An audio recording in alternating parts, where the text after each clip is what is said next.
ನಿವೃತ್ತಿ ಆಗ್ತಾ ಇರ್ತಕ್ಕಂಥ ಇನ್ನೂ ಆಗಿಲ್ಲ. ಈಗ ವೇಣು ಅವರೇ ಮತ್ತು ಎಲ್ಲ ಅವರ ಅಭಿಮಾನಿಗಳೇ, ಸ್ನೇಹಿತರೆ, ಅವ್ರ ಕುಟುಂಬ ವರ್ಗ, ನನ್ನಲ್ಲಿ ಇತ್ತೀಚೆಗೆ ಮೈಕಿಂದ ಬಹಳ ದೂರ ಇರ್ತಾ ಇದ್ದೆ. ಅನೇಕ ಕಾರಣಗಳಿದೆ.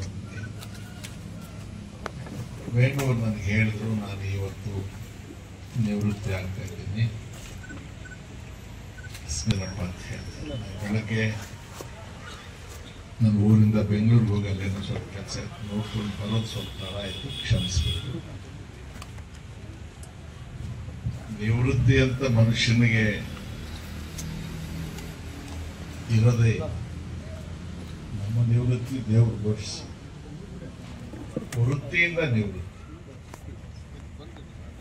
ಬದುಕಬೇಕಾಗಿಲ್ಲ, ಮನುಷ್ಯನಿಗೊಂದು ವೃತ್ತಿ ಬೇಕಾಗ್ತದೆ.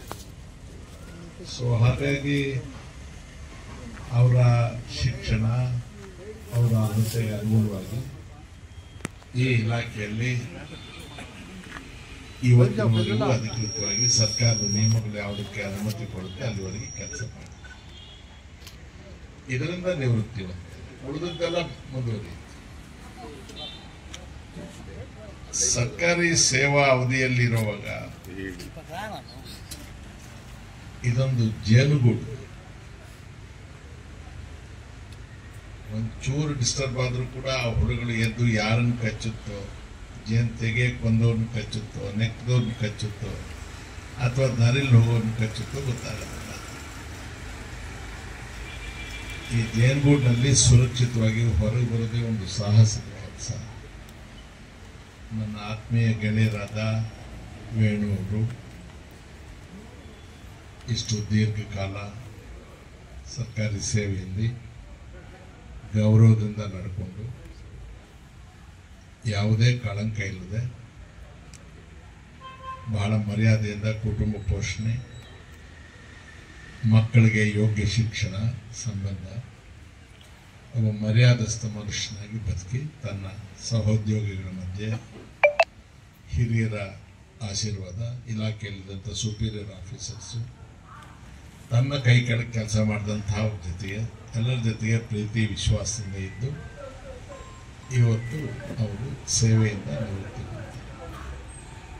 ನಾವಿಲ್ಲಿರೋರು ಎಲ್ಲರದು ಒಂದೇ ಕೆಲಸ, ಶುದ್ಧ ಅಂತಃಕರಣದಿಂದ ಅವರ ಖಾಸಗಿ ಜೀವನದಲ್ಲಿ,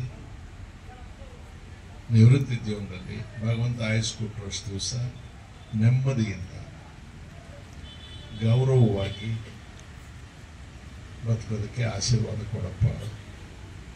ಯಾರ ಮೇಲೂ ಅವಲಂಬಿಸದೆ, ಆಶ್ರಿತನಾಗದೆ, ಸ್ವಾಭಿಮಾನದಿಂದ ಬದುಕತಕ್ಕಂಥ ಯೋಗ್ಯತೆಯನ್ನು ಅವ್ರಿಗೆ ಕೊಡುತ್ತೇವೆ.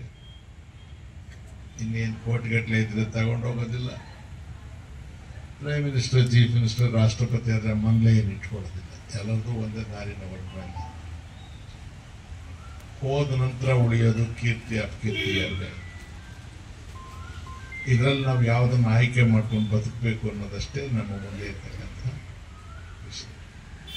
ನಾವು ಸ್ನೇಹಿತರಾಗಿ, ಆತ್ಮೀಯರಾಗಿ ಅವರಿಗೆ ಬಯಸೋದು ನೆಮ್ಮದಿ ಇರಲಿ, ಗೌರವಯುತ ಜೀವನ ಇರಲಿ, ಕೀರ್ತಿಯುತವಾದಂಥ ಜೀವನ ಇರಲಿ, ಅವ್ರ ಮಕ್ಕಳಿಗೆ ಒಳ್ಳೆಯದಾಗಲಿ, ಅವ್ರ ಮಕ್ಕಳು ತಂದೆ ಥರ ತಮ್ಮ ಸೇವಾ ಅವಧಿಯಲ್ಲಿ ಒಳ್ಳೆ ಹೆಸರನ್ನು ತಗೊಳ್ಳಿ, ಇಂಥವ್ರ ಮಕ್ಕಳು ಅಂತ ಹೇಳಿ ಇವ್ರ ಜೊತೆ ಜೀವನ ನಡೆಸುತ್ತೆ. ಇವ್ರ ಧರ್ಮಪತ್ನಿಗೆ ನಾನು ಇಂಥವ್ರ ಜೊತೆಗೆ ಬದುಕಿದೆ, ಇಂಥವ್ರ ಜೊತೆ ಸಂಸಾರ ನಡೆಸಿದೆ, ಇಂಥ ಮಕ್ಕಳಿಗೆ ಜನ್ಮ ಕೊಟ್ಟೆ, ನನ್ನ ಪತಿ ನನ್ನ ಮಕ್ಕಳು ಗೌರವಸ್ಥರು, ಸಾಕಪ್ಪ ಭಗವಂತ ನನಗಿಷ್ಟು ಕೊಟ್ಟಿದ್ಯಾ ಅಂತ ತೃಪ್ತಿಯಿಂದ ಆಕೆ ಬದುಕಬೇಕು. ಇದಕ್ಕಿಂತ ಹೆಚ್ಚು ನಾವು ಯಾರು ಏನು ಬಯಸೋದು. ಬಹಳ ಸಂತೋಷವಾಗಿ ತುಂಬು ಹೃದಯದಿಂದ ಇಲ್ಲಿಂದ ಈಚೆಗೆ ಖಾಸಗಿ ಜೀವನದಲ್ಲಿ ಅವ್ರಿಗೆ ಭಗವಂತ ಎಲ್ಲದೂ ಒಳ್ಳೆ ಮಾಡಲಿ ಅಂತ ಹೇಳಿ ನಾನು ಕ್ಷಮೆ ಕೇಳ್ತೀನಿ. ತಡವಾಗಿ ಬಂದಿದ್ದಕ್ಕೆ ನನಗೆ ಭಾಳ ಅರ್ಜೆಂಟ್ ಕೆಲಸ ಇತ್ತು, ಅದರಿಂದ ಬೆಂಗಳೂರಲ್ಲಿ ಹೆಂಗಪ್ಪ ಅಂದರೆ ತಕ್ಷಣ ಬಂದೆ. ಇಲ್ಲಿ ಸ್ವಲ್ಪ ಲೊಕೇಶನ್ ಸ್ವಲ್ಪ ಕೆಟ್ಟಾಯಿತು. ಸೊ ನಿಮ್ಮೆಲ್ಲರನ್ನ ನೋಡೋ ಸೌಭಾಗ್ಯ ಸಿಕ್ತು ನನಗೆ. ನೀವು ಇಲಾಖೆಯವರು, ಹಿರಿಯ ಅಧಿಕಾರಿಗಳು, ಅಸಿಸ್ಟೆಂಟ್ ಡೈರೆಕ್ಟರ್ ಅವರು, ಕಲೀಗ್ಸು, ನಾವು ಬೋರ್ಡಲ್ಲಿದ್ದಂಥವರು ಎಲ್ಲರೂ ಕೂಡ ಅವರನ್ನು ಇಷ್ಟು ದಿವಸ ಎಷ್ಟು ಪ್ರೀತಿಯಿಂದ ನಡೆಸ್ಕೊಂಡಿದ್ರಿ, ಗೌರವದಿಂದ ಬೀಳ್ಕೊಡ್ತಾ ಇದ್ರಿ. ನಿಮಗೂ ಕೂಡ ನಾವು ಧನ್ಯವಾದ ಹೇಳಲೇಬೇಕು. ಈಗ ಉಪಕಾರ ಸ್ಮರಣೆ ಇಲ್ಲ ಈ ಕಾಲದಲ್ಲಿ. ಅಟ್ಲೀಸ್ಟ್ ನೀವು ಅದನ್ನೆಲ್ಲ ಇಷ್ಟೊಂದು ಗೌರವವಾಗಿ ನಡೆಸ್ತಾ ಇದ್ರೆ ಅದರಿಂದ ನಿಮಗೂ ಕೂಡ ನಾವು ಧನ್ಯವಾದ ಹೇಳಬೇಕು. ನಮ್ಮನ್ನು ನಾವೆಲ್ಲ ಸುಮಾರು ಜನ ನಮ್ಮ ಪರ್ಸನಲ್ ಫ್ರೆಂಡ್ಸ್ ಎಲ್ಲ ಇಲ್ಲಿ ಬಂದಿದ್ದಾರೆ. ರಾಜಕೀಯಕ್ಕೂ ಇದಕ್ಕೂ ಸಂಬಂಧ ಇಲ್ಲ, ರಾಜಕಾರಣಿಯಾಗಿ ಇಲ್ಲಿ ಬಂದಿಲ್ಲ.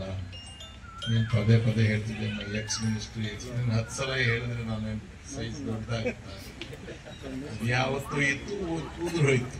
ನಾನು ರಮೇಶ್ ಕುಮಾರ್ ಅಷ್ಟೇ, ಸ್ಪೀಕರ್ ಅಲ್ಲ, ಎಕ್ಸ್ ಮಿನಿಸ್ಟರ್.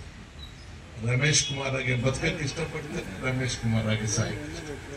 ರಮೇಶ್ ಕುಮಾರ್ ಆಗಿ ಇಲ್ಲಿ ಬಂದಿದ್ದೇನೆ. ನಾನು ಅವರ ಅಭಿಮಾನಿ, ಅವ್ರ ಹಿತೈಷಿ. ಅವ್ರಿಗೆ ಒಳ್ಳೇದಾಗುತ್ತೆ, ನಿಮಗೆಲ್ಲರಿಗೂ ಒಳ್ಳೇದಾಗಲಿ.